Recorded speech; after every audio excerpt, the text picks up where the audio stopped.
Thank you very much, everyone. It's lovely to see you all here today. So we'll move on to Huw's presentation in a moment. Just before we do, I'll do a couple of housekeeping bits for anybody who doesn't know. So to go to the toilets, you go out through these doors, out through the next doors, round into the nexus, and there are loos on either side by the stairwells. Not expecting any fire alarms, so if we get some, there's a fire escape just round here somewhere, I think, or if not, we just follow everybody else. Sorry. And finally, we are recording today. The plan is that we'll record the presentations.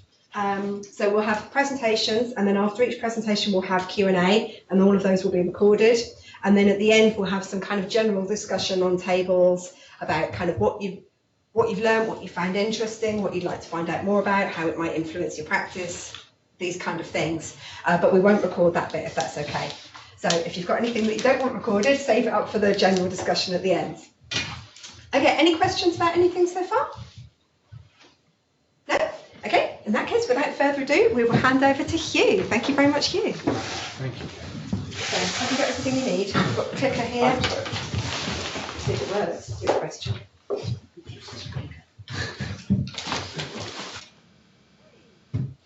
Love it when the tech works. We're off to a winner. We're on to a winner.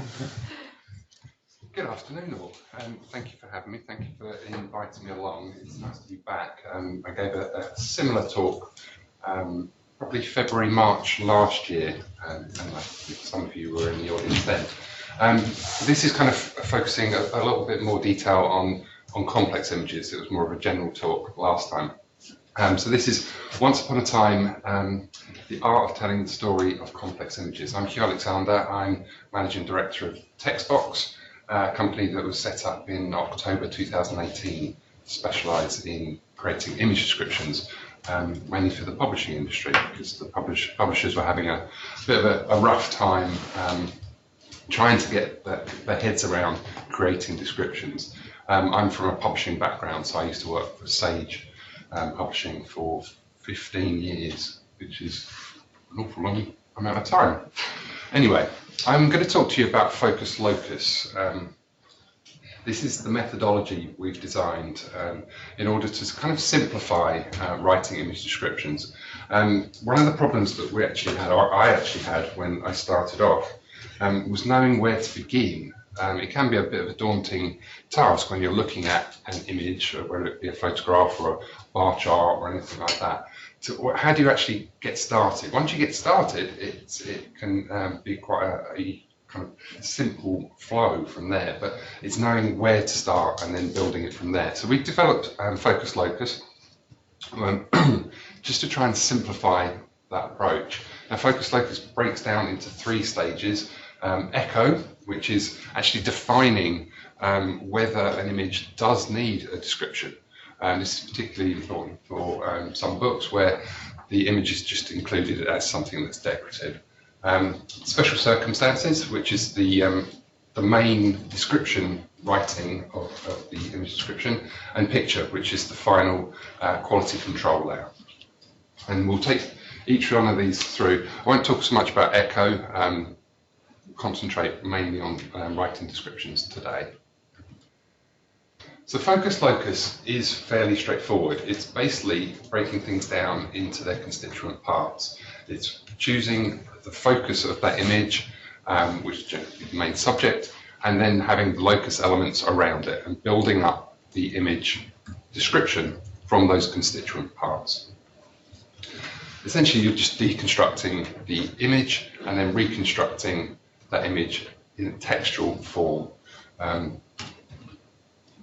Here's one to start with. This is a old photo from back in the 70s of the Open University on the TV. I just remember this.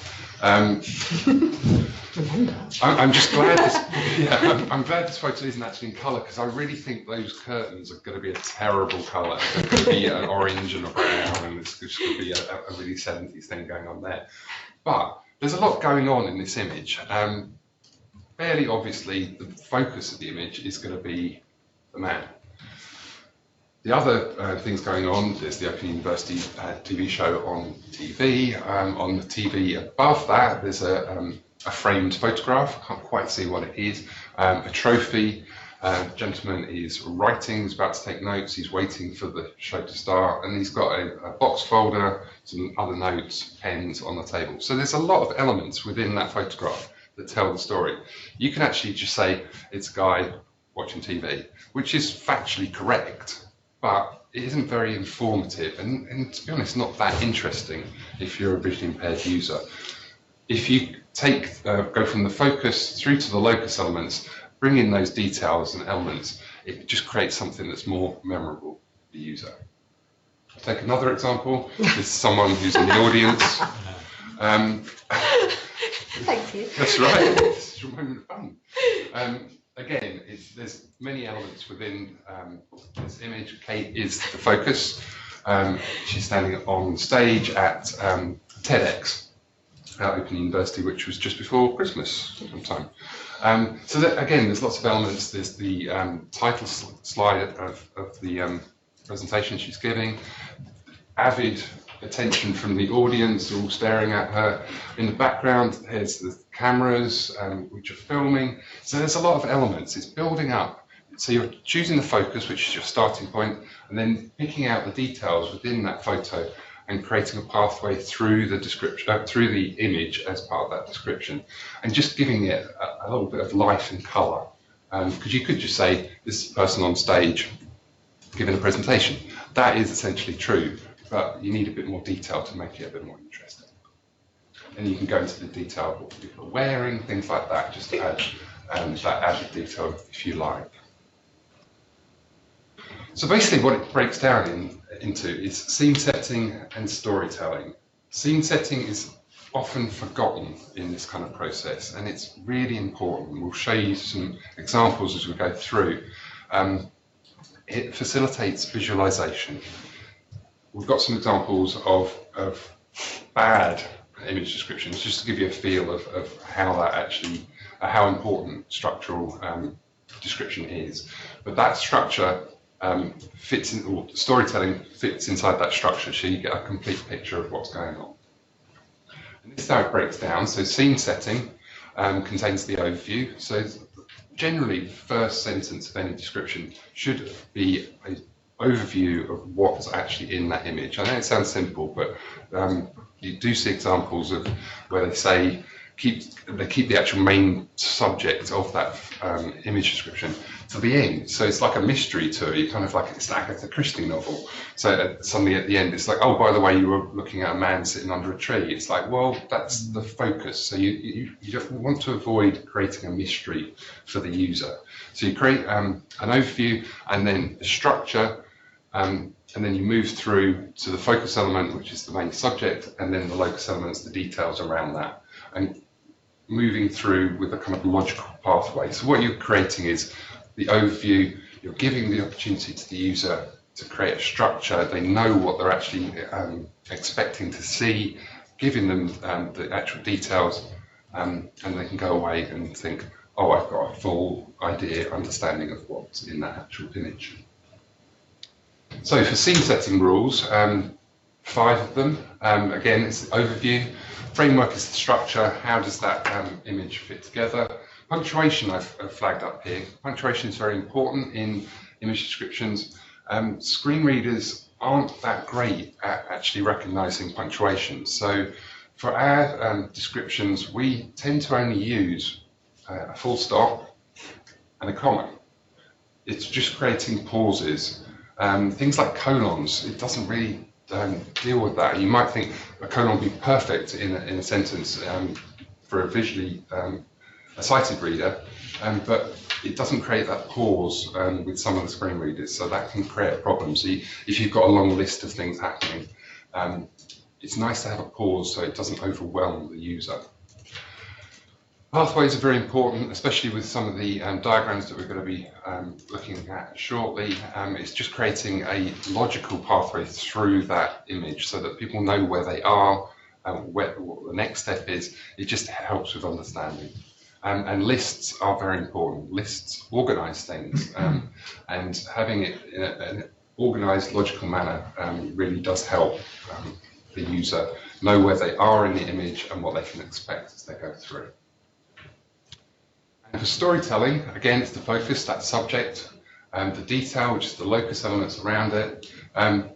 Describe the image. Don't, it may sound really basic, but describing, don't interpret. Again, coming back to the points about some of the images that you'll be describing will have the answer to the question that's being asked. So what you're doing is actually saying what's in the image, but not giving away clues and offering your own thoughts about what's actually happening. It's just say what you see. Trends can be very useful as well. Some graphs are very complex. They have a lot of data points. Think of a scatter plot graph which has 100 data points. Do you actually want to list out 100 data points? Does the user want to listen to 100 data points? When you look at a scatter plot, for example, you're looking at it in general terms. You're looking for a trend. It's recreating that trend in the description so that you don't have to list out all the plot points and all the user tiers. And language. It's always nice to use evocative language. Instead of saying it's a red car, just say it's a ruby red car or something just to get the attention of the user. Adjectives are your friends in this way. It can be really useful and much more interesting to the user to actually include evocative language. They'll be more interested and they'll actually learn and understand more from that image description. Special circumstances, as we touched upon before, that's the main area of description writing. This is the who, the when, the where, the how, the what, the why of what's actually happening in that description. Sometimes there won't be a who necessarily. If you've got a bar chart, there's going to be no who identified in that picture, but it's the main elements of happening in that description. So the special circumstances of what you need to convey to the user. And then picture is a acronym. Precise, informative, these are the things that a description should be. So if you've written a description, you can test it against these measures. Is it precise? Is it informative? Consistent, thorough, useful, relevant, and engaging. And these 2 points on the right-hand side, shoe, think about when you're writing an image description, think about it from the user's point of view. Put yourself in their shoes. Is what you've written useful to them? Is it giving them the information that they need from that image or from that diagram or whatever it might be, that graphic? So think about, it's always useful to step back and think, what does a user actually want from this image? What is the author trying to convey? And finally, this is always a useful thing to do, accuracy. Testing accuracy of image descriptions can be quite an interesting process. So if you've written an image description or you've got an image description provided to you by a third party, whoever it may be, try and recreate the image from that description. It really is, it's a bit of an eye-opener, to be honest. You can think, if you've got them side by side, if you've got the image there and you've got the description, you can think, oh, actually, yeah, that works. But if your image is taken away and you're just relying on the description, it really does open up kind of the holes in it, and you can see where the mistakes are made, and especially with things like structural representation. A lot of descriptions miss that structure, so it's very difficult to visualize. So visualizing complexity. Here's an example, actually. So a figure shows the recommended focus of well-being training inputs as 4 elements: psychological, financial, physiological, sociological, juxtaposed together. So has anyone got any idea what that image looks like? Not really.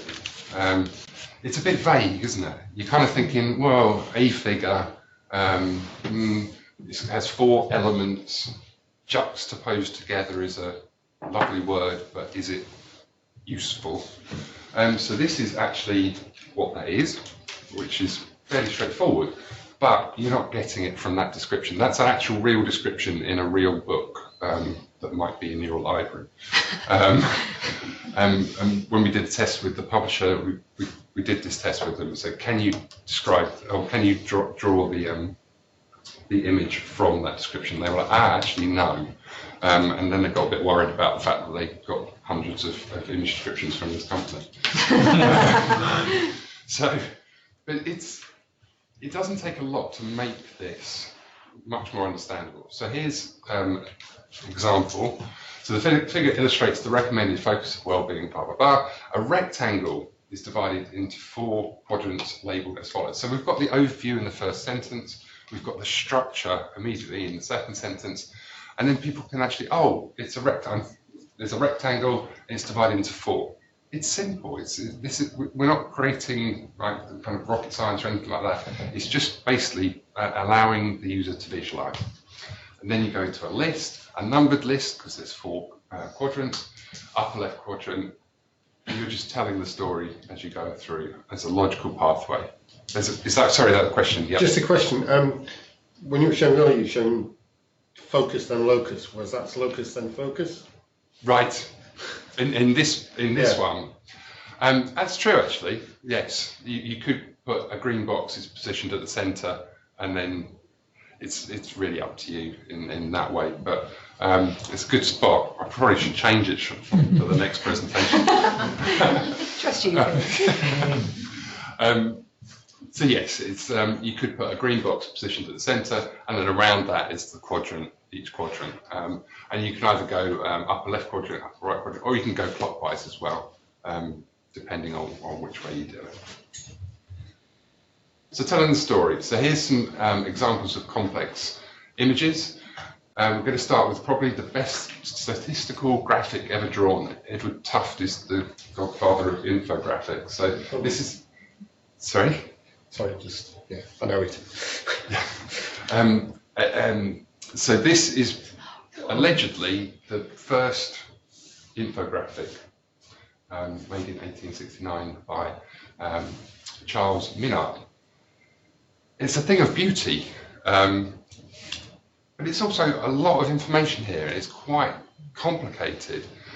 This is the invasion by French forces under Napoleon of Russia in 1812, going from left or west to east. This is the army in red. It gets narrower as they lose troops after battles. They eventually get to Moscow in October time, and then the retreat from Moscow is in black, and you can see it gets narrower and narrower and narrower. The French troops started on the border with 422,000 troops. They left a few months later with 10,000. It just tells that story, and at the bottom along here you have temperature on the way back. So you can see it's very tiny, but the temperature gets down to -30 on December the 6th. And this is the point where a lot of troops are dying on the way back. So there's a lot of information in there.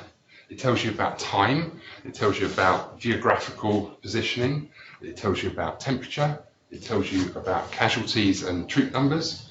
And then you end up with this. This is the description of it. Nice and simple. But again, it's a list.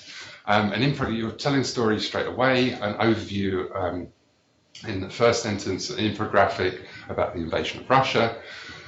The graphic follows the eastward progress of the French army. The chart provides details of troop numbers. You're giving information, you're creating structure.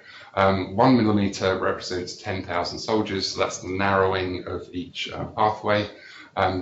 Temperature is based on the Realmur, I can't pronounce that, but scale, which is 19th century measurement of temperature, and then the casualty and temperature data points are as follows. So you're breaking it into 2 parts, part 1 and part 2, so it's the invasion and then the retreat, and you can see each city that's been visited, the number of troops going down each time, they're crossing rivers.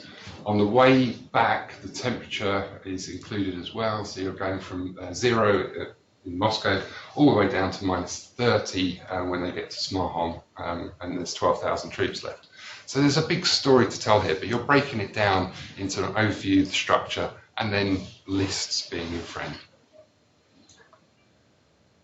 Causes of death in Shakespeare plays. It's all true, all true. He seems to be very fond of stabbing, Baked into pie. poisoning, yeah, stabbing and poisoning. And then you get into good ones: baked in a pie, broken heart, shame, indigestion, always a good one. Throws oneself away, which sounds interesting. 5% then. So there's a lot of information there. But what is a pie chart? Like Shakespeare might say. It's basically just a list. You think about how you create a pie chart. Generally, you use Excel. You put some information into some lists, and then you press a button, and it comes out as a pie chart. So basically, you're taking it back to that. A pie chart illustrates the various causes of death, the overview. 22 causes of death, because you know how many data points there are. That's really useful for the user. They know immediately then how many points are in that list. 22 causes of death are listed within the chart. There are 62 deaths in total.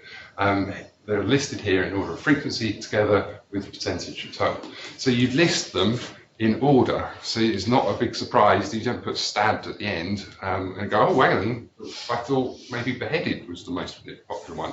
You list them in order and just include the most pertinent details. So broken heart, comma, 1, 2% of total. Always useful to actually write out 2%. Sometimes screen readers don't recognise a percent. Pursued by bear, 1. So not that popular, but always a good one. Charts. Again, it's about listing them out. This is the top 10 box office films of 2019, updated as of last week because Star Wars got into the top. This becomes, again, a list. The vertical bar chart illustrates the top 10 films at the worldwide box office in 2019. The box office take in US dollars, in millions, is plotted on the y-axis. So again, you're looking at structure. You're telling them what's on the y-axis and then what's on the x-axis with the 10 films across. And then it's organised by order of box office take. So number 1 is The Avengers, Lion King, Frozen 2, and then it goes all the way through to Fast and Furious presents Hobbs and Shaw, which is honestly the 10th biggest movie of last year. Unbelievably. This is the gross sales of Marvel toys over the last 8 years, from 2009 to 2017. Again, it's a list. A line chart describes the gross sales of Mattel by region between 2009, immediately telling the user what they can expect. And then you're telling them what the y-axis and x-axis are and what they can expect through there. So again, you're basically creating a list for them that is they can jump through quite easily. Venn diagrams. Flour, egg, milk. For this, a Venn diagram with intersecting circles labelled in clockwise direction, egg, milk and flour, and what those intersections actually create. So flour and egg circles are positioned above the milk circle and create a triangular shape. The intersections in a clockwise direction are as follows. So egg intersects with milk to create omelette, milk intersects with flour to create batter, flour and egg create pasta, flour, egg and milk create pancakes, and that's at the centre of the Venn diagram. So again, you're allowing the user to visualise what's happening, stepping them through the process, through the image, so they don't get lost. Flowcharts. Flowcharts can be a little bit more complicated. With this important information, if there's only one takeaway from today, this is what Freddie would want you to take. So Freddie Mercury doesn't want and isn't sure about. He wants to break free. He wants to ride his bicycle. He wants it all, and he wants it now. And he wants to make a supersonic man out of you. But he doesn't want you to stop him now, and he isn't sure about living forever. So it can seem like it's quite a simple flowchart, but actually, how do you go about describing that? How do you make a start to that? Because it can get a little bit complicated. So a flowchart illustrates what Freddie Mercury wants through his lyrics. The user's expectations are met there. They know what they're actually going to be looking at or listening to. The flowchart has 3 levels, so you're basically just breaking it down again. It's 3 levels and develops from north to south. Some flowcharts might develop from left to right, but this one's a north to south one. So immediately you can visualize where you're going with that content. At the top of the chart is a box labeled Freddie Mercury. The next level contains 3 boxes labeled wants, doesn't want, and isn't sure about, and the last level contains 6 options. You then create 6 pathways through the flowchart that allows the users to step through. So Freddie Mercury wants to break free, he wants to ride his bicycle, and it's the same kind of idea that something you'd use for diagrams for fauna. I can't remember what they're called. When you're stepping through different genus, and there's people in the room that could probably save me here, but when you're trying to describe different pathways through a flowchart, it just breaks it down into a pathway. If you just say there are 6 pathways through this, if you're saying wants, and you can actually say, oh, there's these 4 things, but it can get a bit misleading and can get a bit lost. A brief note on equations. I don't know if there's any mathematicians in the room. Yes, there isn't. So it's brilliant. Sometimes they're here and you're like, oh, you get worried about your maths. So Terry Pratchett said, I'm a great fan of science, but I cannot do a quadratic equation. I'm with Terry on this. I'm not good at maths, but I can describe them for the visually impaired, which is quite handy. This is based on MathSpeak. Sure some of you might come across this. The link is here. I can share the slides and all that. Please do. This is a free service that's broken out maths into an accessible format. So basically, it's an easy one to start with. So E equals mc squared becomes upper E equals mc superscript 2. It can also be squared as well. And a framework in which you can break down equations into something that is correct, because it's very easy to make equations or make a small error in an equation, and it completely gives you a different result. So it's very important to be very precise with equations. This is chaos theory. X subscript t plus 1 equals kx subscript t baseline. So baseline takes you back to the main line of the equation, left parenthesis. So it's very simple once you get the hang of this to actually describe equations very well. There's a service called Equatio. I'm not sure if you've used that. You can, I think you actually, as your faculty and librarian, you can get it for free. I think Equatio is free for you guys, and you can put in Equatio is spelled EQUATIO. I think you can actually take a photo of the equation and upload it, and it will bring out this for you. So it's quite a useful service. Newton's law of gravity, again, upper F, and then things like start fraction, end fraction, just creates a system, because this could very easily go wrong. If you talk about GM subscript 1, it's not quite that. You need that fraction in there, otherwise you get a completely different result. And it gets more and more complicated. You can do it for any type of equation. So this is just a complicated equation. I don't know what it's for. You end up with that. So you can do things like integrals, infinity signs, anything like that. Any type of mathematical symbol is able to be described in that way. So that can be quite useful for students who are doing maths courses, because otherwise I can't even understand it looking at it. So you can imagine how hard it would be if you can't see it. So, to recap.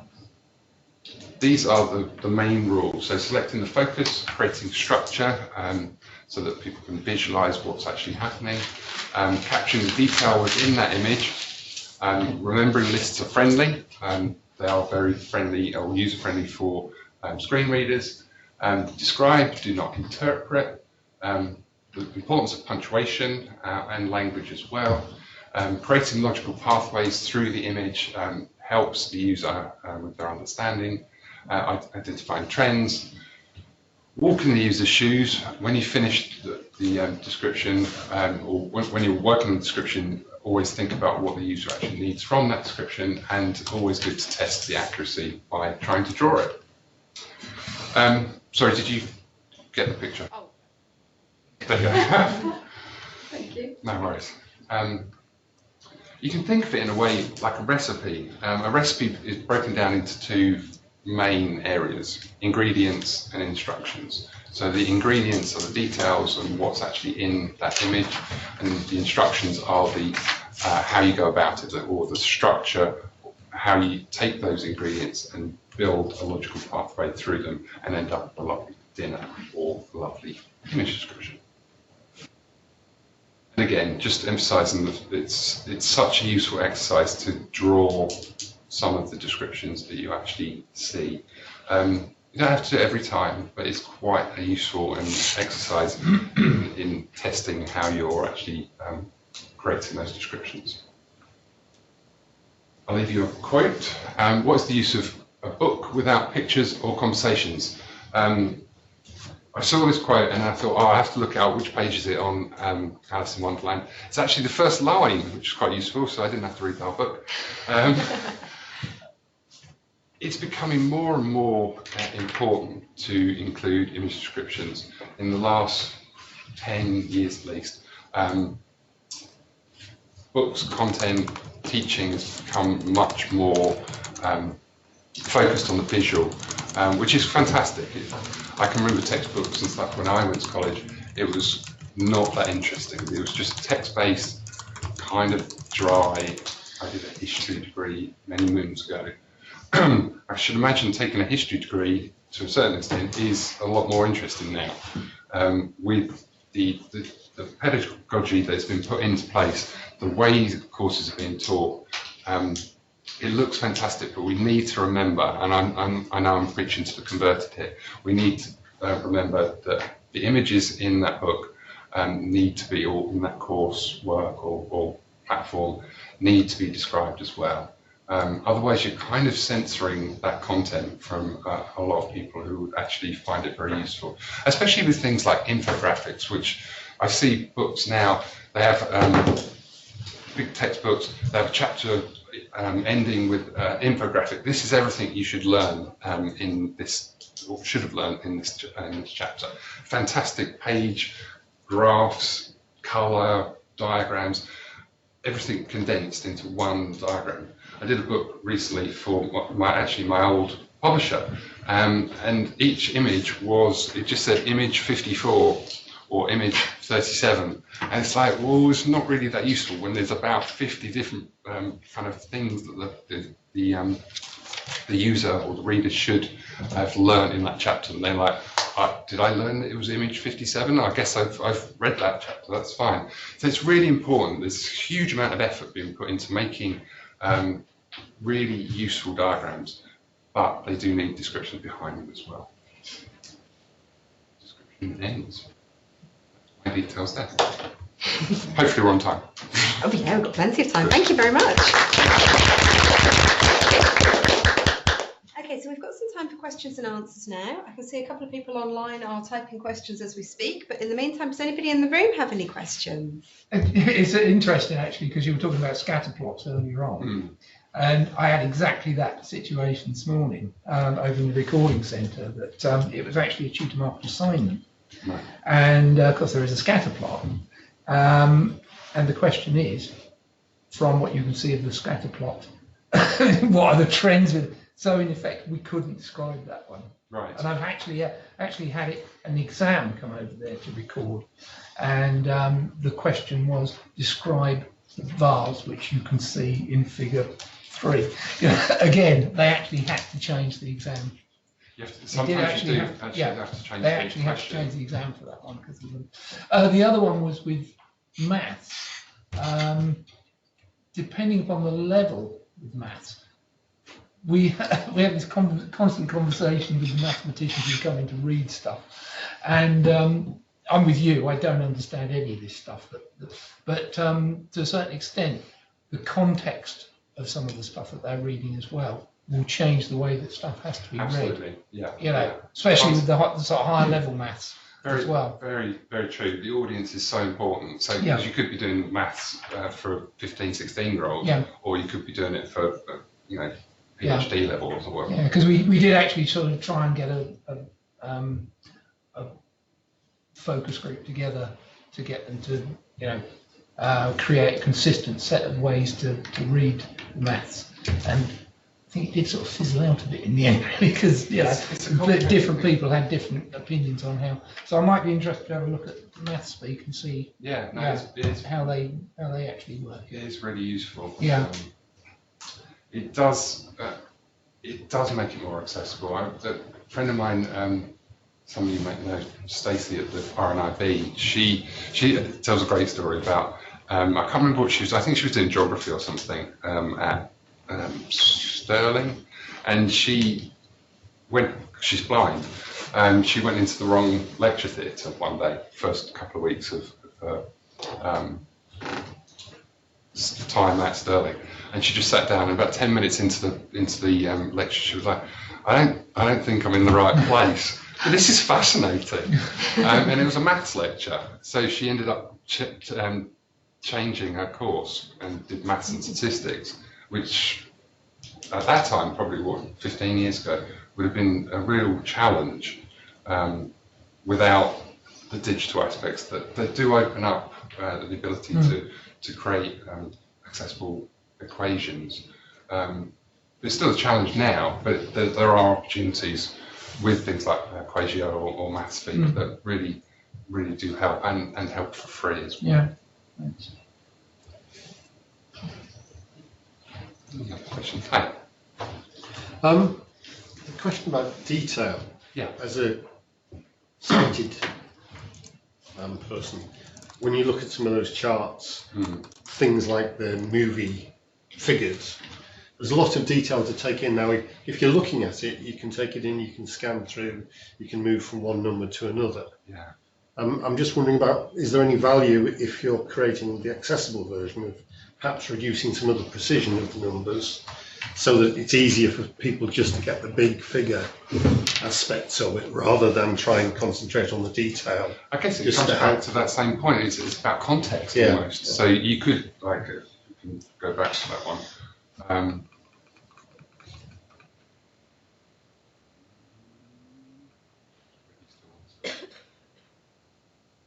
So you've got that. So there's a lot of information there, but could you shorten that so you don't need to know Star Wars took 511,400,000? You could say it's 510,000, just to make a shorter, more easy to consume description. Definitely. But yeah, again, on the context, this is everything. But if your audience only needs to know the top 5 or the top 1, you can shorten it down. So again, context is so important with how it's been used. And also with some books, they'll be talking about it in the text. So that's where Echo comes in terms of how much detail do you need to put in, because you don't want to read it in the text and then have it read to you again in the actual image description. Okay, I've got a couple of questions from online. Sure. So I've got from Simon, is it helpful or is it cluttering the experience of the screen reader user to include details that can only be used to a sighted user? For example, on the French-Russia campaign diagram, one of the included elements was 1 millimetre equals 10,000 soldiers. As they can't see the size, wouldn't it be better just to talk in terms of numbers of soldiers?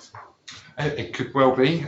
Sometimes I like to include things like that, which was 1 millimetre represents 10,000 soldiers, because it can be useful for a visually impaired user to be able to talk about it in terms with their peers. Their peers know that it's getting narrower. It's sometimes useful to be able to say, oh, or at least understand that that's what they're talking about. So colour isn't always important in a description, for instance. Sometimes in a bar chart, Some people, there's the option on Excel, you can press a button and it will put every different bar in a different colour.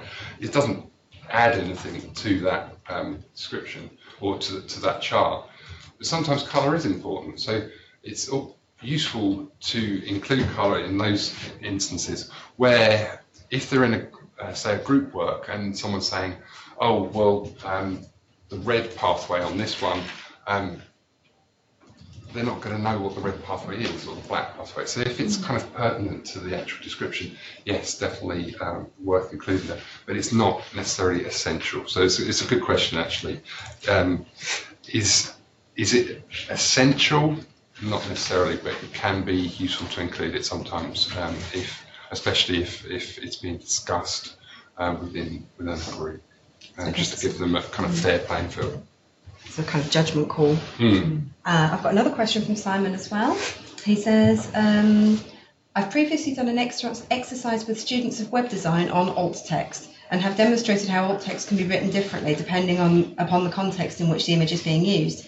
For example, an image of a street scene may focus more heavily on people, on vehicles, or on buildings, depending on the purpose of the image. Is that an acceptable approach? Absolutely, yeah. It does depend on again, it's that context thing, and also how that image is being used. For instance, you could have this beautiful painting like Botticelli or something, and the alt text could just read a painting, and that could be completely correct if that's the context of the actual article. If they're saying, if they're talking paintings exist, this is an example of a painting. Yes, that's factually correct, but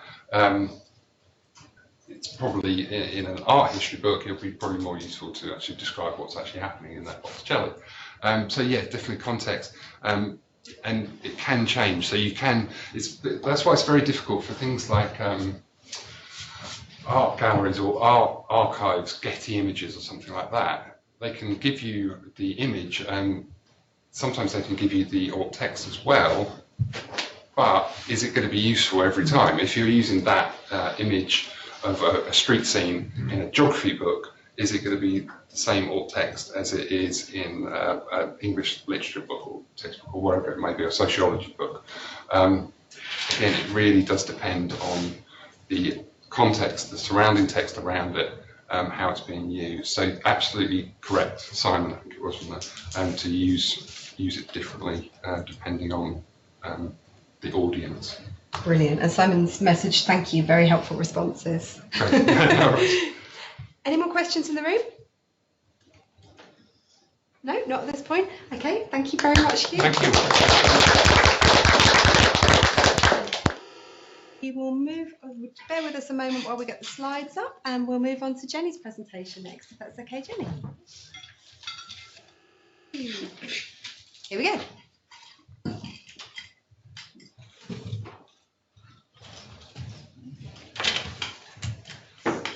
Oh, you got it there.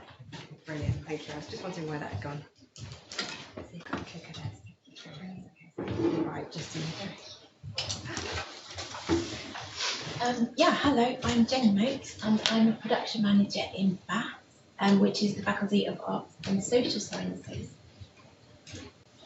I'm going to talk about Living Paintings, which is a charity.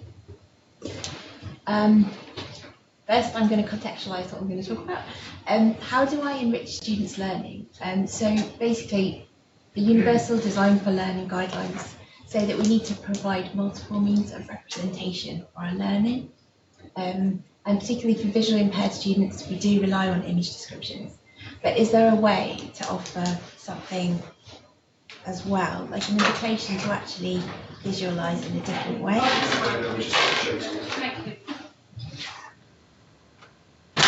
So I found out from my predecessor in my job, Layla Burton, that there's a charity called the Living Paintings Library, which is a national library, and they are a distance library.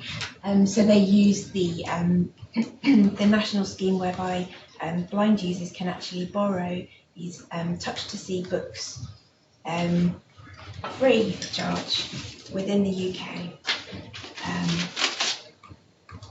It's based in Kingsclere in Newbury, and it was founded in 1989 by Alison Altland.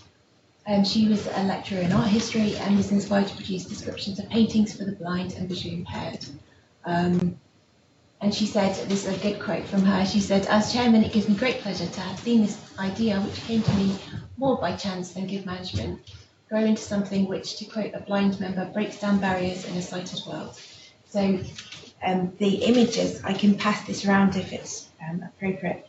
They're created on clay, I think, or other, plaster maybe, I don't know. And they are, this one is A History of the World in 100 Objects, which is a well-known kind of BBC production. And in this one, they've actually used the BBC radio tracks, I think, as the audio background for these images. So there's loads of audio description and music and things like that, as well as the image, which you can obviously feel. Do you want to pass this around? Yeah.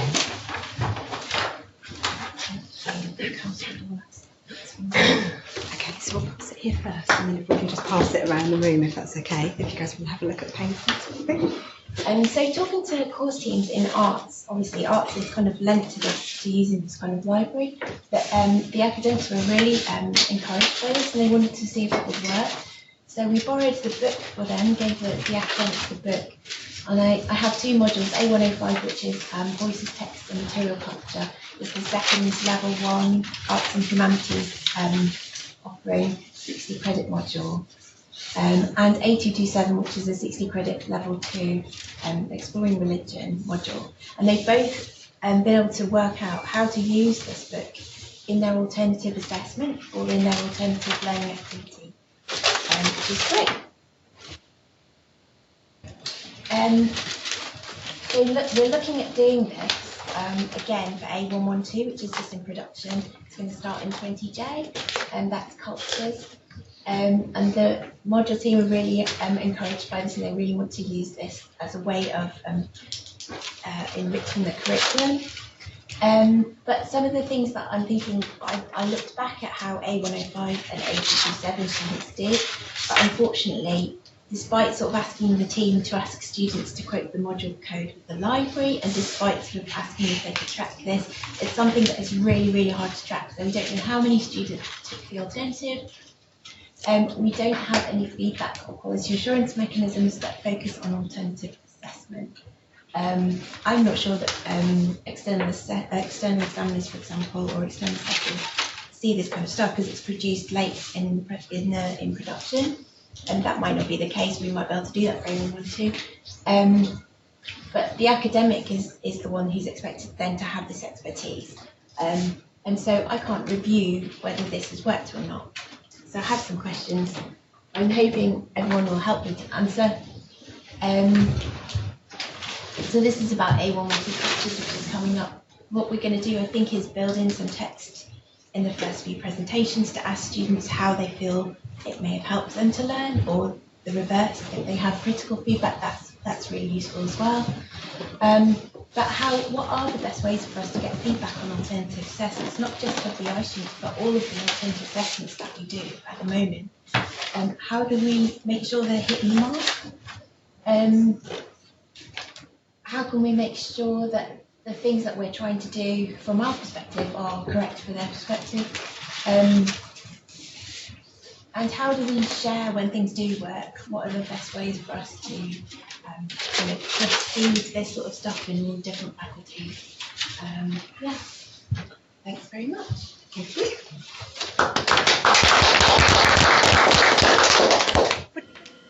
I was going to say, do you want to go back to the questions, and would it be helpful if we had a quick discussion around those? Yeah, either on tables or as a whole? Do you have any preference? I don't mind, tables is good. Okay. Do you guys want to have, should we do that? Should we have a quick sort of impromptu discussion around some of these points, just on tables for about sort of 5 minutes, and then feedback to Jenny, any thoughts that you got? And then we'll move on to our third presentation after.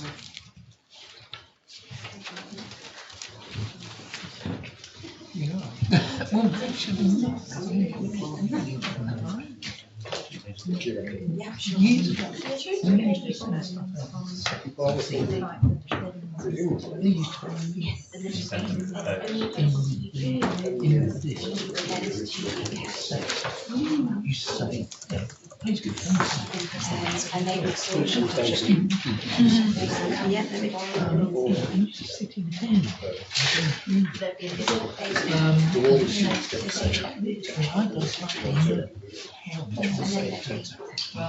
Or are they actually doing Well, if you try to. Yes. No, sorry. Sorry guys, should we have a minute and just around some of these? And it's Yeah, I mean, so a bit tricky to speak very much around their use systems, but I think there are kind of wider questions around it. Do it,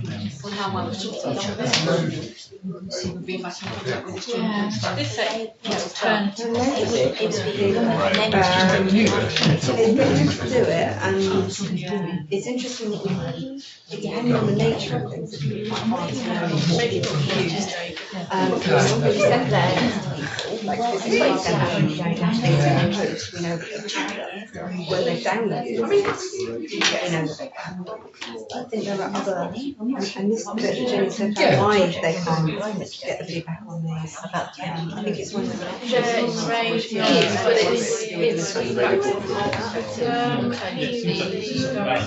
guess there's a wider question about the chosen and publishing out what students want and need when they might not necessarily know what we want to do. We had this when they did some simplification, because the students didn't know what the options were. It's more from the Yeah, there was a project 2 years ago where they and they turned them into like a scattergram going up at them, which is just like an audio like that. And they evaluated that to students, and students kind of like that, but they couldn't rely on it, and so especially not compared to bigger descriptions. They wanted the bigger descriptions more detailed, but they kind of wanted the simplification. Yeah, I mean, It's kind of hard. I mean, the question is how to be sure if it's the right thing.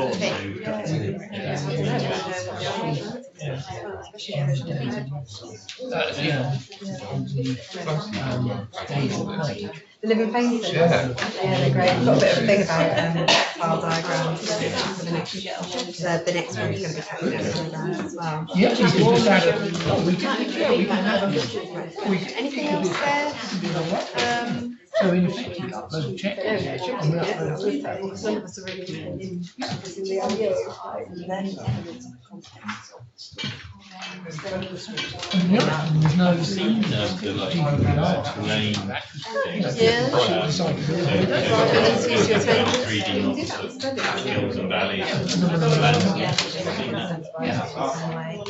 The other thing is they make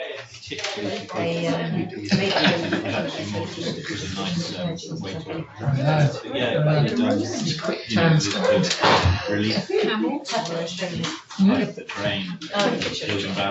Print that kind of evenly dispersed across 400 modules. It's quite hard to get a critical mass in one place. Sounds like we're going quiet, so I might bring people back to it. Okay, right, I'll bring you back. There was a slight lull in conversation, so I'll assume that means you guys have had a chance to have a bit of a chat about some of these questions. Okay, any thoughts coming up from questions that, on tables that you want to feedback to Jenny around these? Who's going to go first? Hey, I knew you would.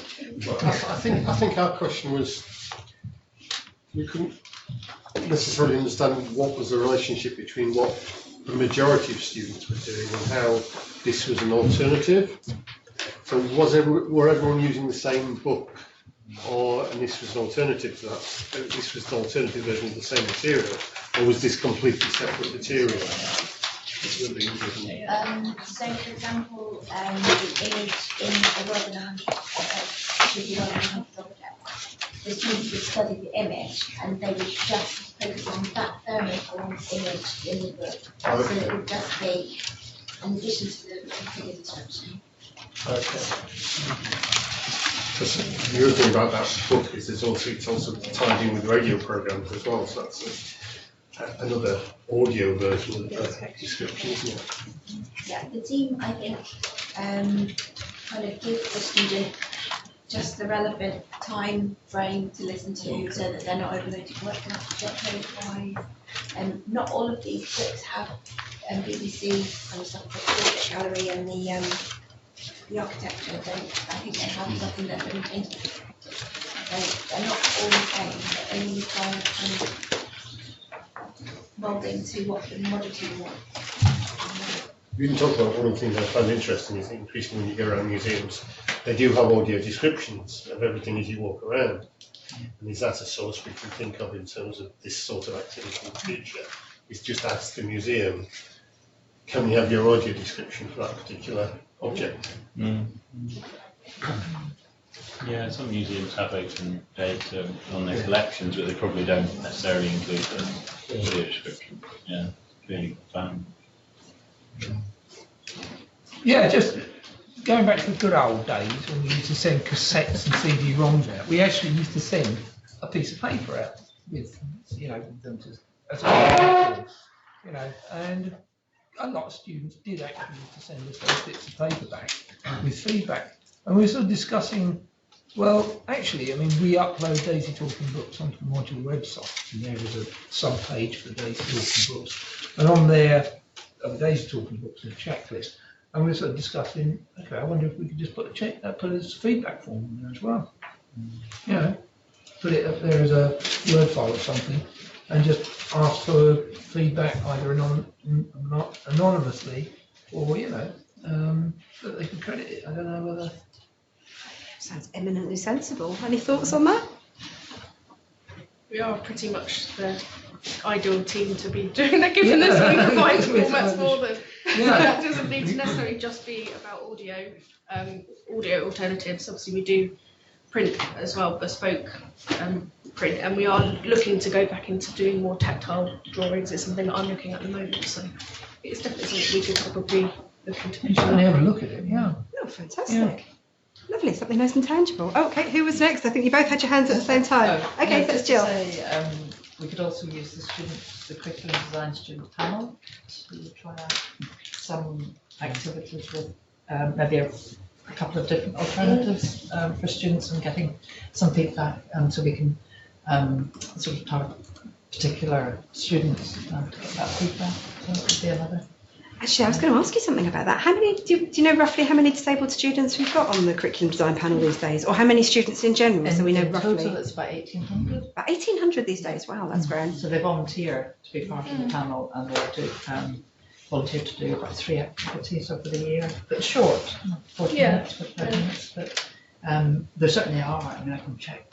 That'd be great if you wouldn't mind sending me a sort of breakdown, and then I can, because I promote it quite a lot, but I never know how many. I'm guessing if you've got 1,800, you've probably got a couple of hundred disabled students on there, if it's kind of proportionate relating to the OU student body. So, that'd be great. Perfect. Thank you very much.